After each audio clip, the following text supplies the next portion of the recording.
சூப்பரா இருக்கா? எல்லா ஹீரோ வந்துட்டாங்க. அம்மாக்கு இது தெரியாது. നീ മുതലേ എന്നെ നെഗറ്റീവിലാക്കാതെ അപ്പൊ എനിക്ക് ഭയമാക്കും. ആ രണ്ട് ആ ഒന്ന് ഒറ്റ വേടേ ഉള്ളൂ.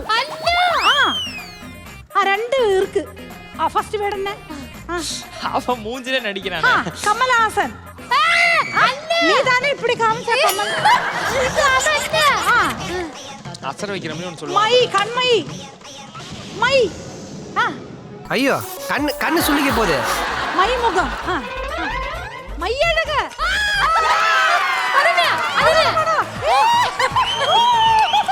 என்ன சொல்லுங்க, திரும்ப சொல்லுங்க, திரும்ப சொல்லுங்க மேம். மை அழக. சரி இல்லையா? அல்லையா? அல்லையா? இல்ல. நான் கூட ஷாக் ஆயிட்டேன். மை அழக. Super ma'am. அந்த கையை கொடுங்க. Super ma'am, super ma'am. வாங்க ஸ்கிராட்ச் பண்ணிடலாம். 300 rupees. சூப்பர்.